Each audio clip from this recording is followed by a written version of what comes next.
Joseph James here with Professional Canine Solutions. I want to talk to you today about spatial pressure. I have a puppy, super excited, really exuberant about training, but I want to talk to you about how I use spatial pressure to work on behaviors. So I'm going to get Keanu up here on place. Good job, buddy. Good.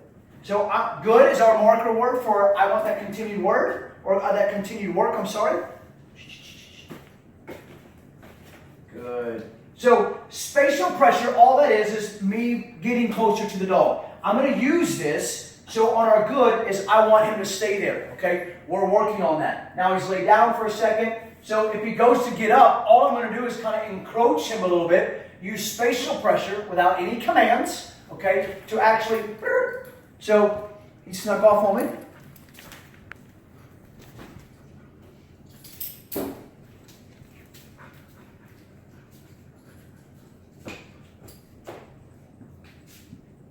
So he'll probably do it here. Good. So all I used was spatial pressure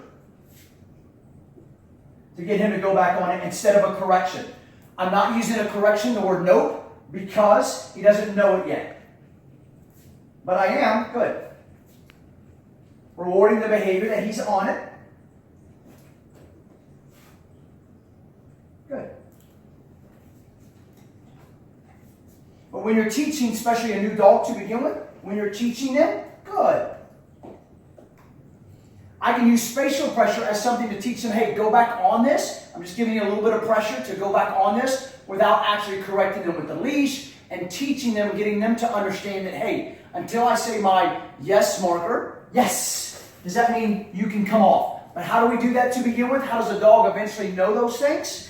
Then I've got to do that by spatial pressure. So it was a real quick, short video. Show you a little bit more here. I'm using a little bit of leash right now, just so he's in front of me. What I don't want to do is stay there and hover over the top of the dog, where they never get the freedom of getting away from me. So this is what I don't want, where I'm like, I'm staying over the top of them. I want them to have a little bit of freedom. I went to back away. He went to step off. I moved forward towards him again. He got back on there. Good job, buddy. Good. Good. Good.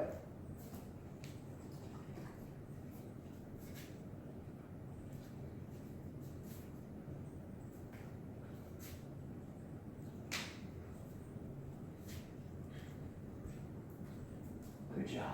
Yes! Good.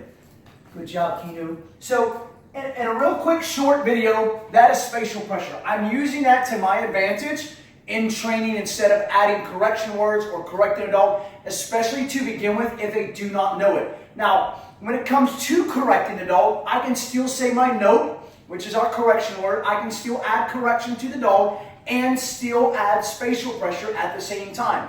What it does is it allows me to limit the level of correction that I'm doing to the dog, especially when we get into whether it's a prong collar that we're using for leash pressure, whether it's an e-collar that we're using. I can still use spatial pressure, which is my body language, to let the dog know, hey, don't do that, okay? So real quick, real short video of spatial pressure. Hope you guys enjoy it. These are things that you can do when you're working with your dog each and every day in training. Thanks, everyone.